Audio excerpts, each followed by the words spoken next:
meron ka ng nilaga, ayaw mo na, at saka i-recycle mo siya into pochero, ayaw mo naman siya maglasang nilagang nilagyan ng tomato Oh, sauce. kasi what's the point? Yeah.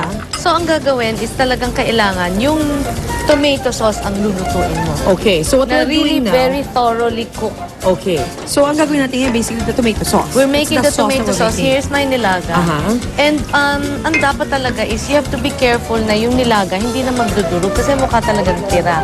Which actually it is naman. Oo, naman. Pero as much as Yeah. possible, gawin mo yung buo-buo pa rin. Oo. Buong baka. Ayan. Yes. So, eto, just to prevent it from getting panis, kasi may tomato sauce yan at you have to really cook the onions very well hanggang siya'y talagang malanta. At ang garlic. Oo, at Kasi ang sabi nila, garlic. kailangan daw talaga lumabas yung flavor. Kailangan medyo sunugin ng konti. Tama ba yun? Not really. Not necessarily. At this time, yung garlic, hindi ko hindi ko bina-brown.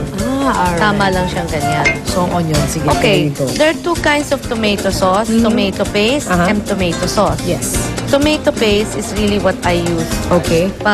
to thicken Yan, it. malasang into malasa yan. Very Concentrated, umami. oo. Very, very umami. Pero yung iba, para magmadali, dinadagdagan na nila ng tomato Oo sauce. nga. Ako yun.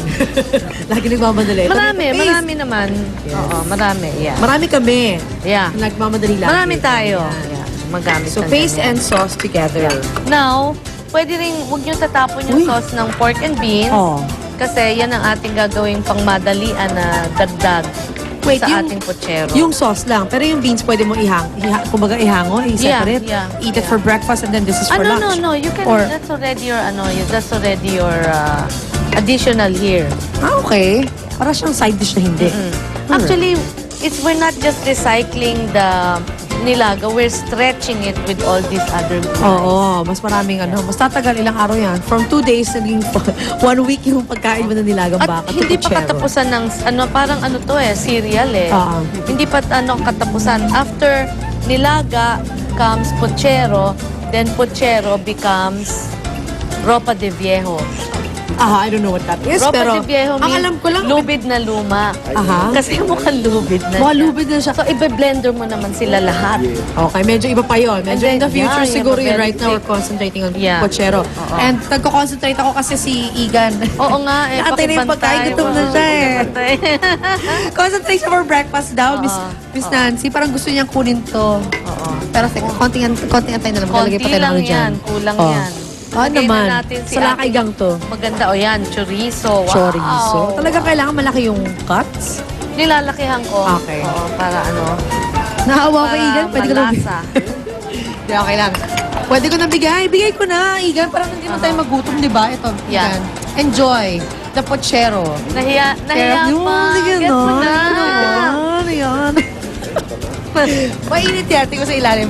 Okay, so, Miss Nancy, magkano ang magagastos natin sa ating 40 pochero? pesos.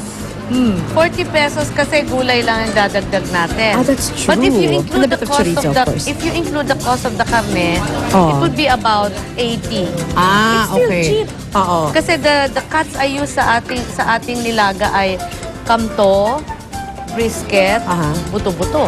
Kamto, biscuit, buto-buto. Buto-buto.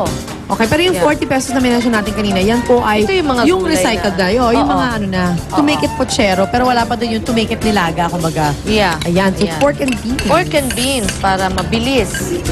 Hindi mo na kailangang i-tenderize yung beans. Yes, yum, yum, yum. And then, later, I will add na the potatoes and the carrots.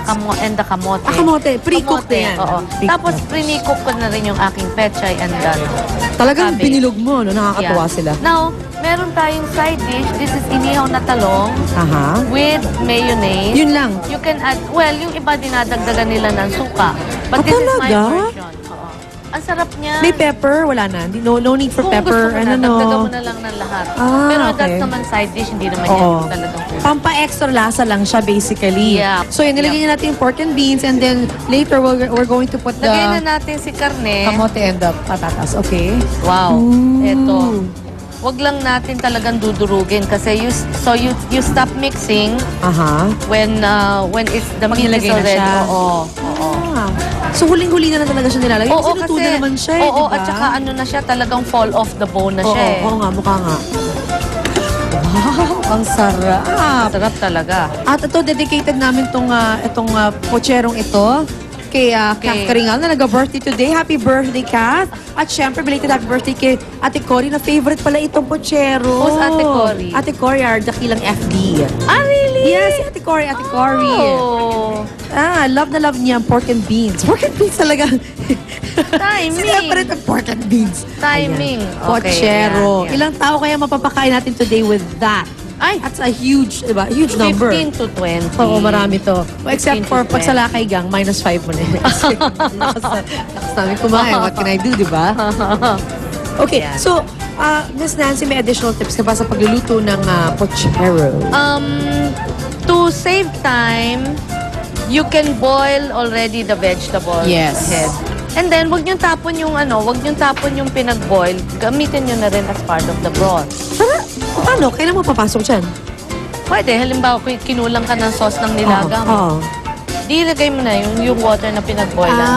Okay. But that's also vegetable broth. Oo. Tapos, pag halimbawa meron kayong tirang nilaga, Mhm.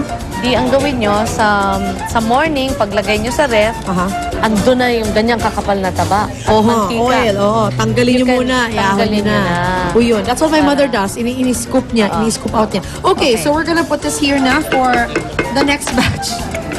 Sa ating mga Okay, kasamang here gutom we lagi. go. Yahoo! Ang sarap, ang bango.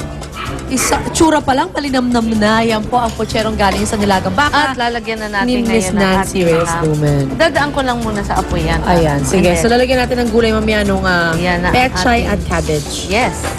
Ayan na siya. Even without it, okay na. Makulay na siya. It's Uh-huh. enough for Very, me. very makulay. It's enough for me talaga ako na. Ano ba yan? Miss Nancy, thank you very Thank you, much. Ren. I hope you enjoy Ay, this. definitely. pochero. Definitely Yan. enjoy. This is one of the principles of recycling food in a nice way. Yes, in a perfect way. Thank you, Yep. Miss Nancy. Okay, bago ko idalin to sa kanila, Suze and Rhea, kayo na.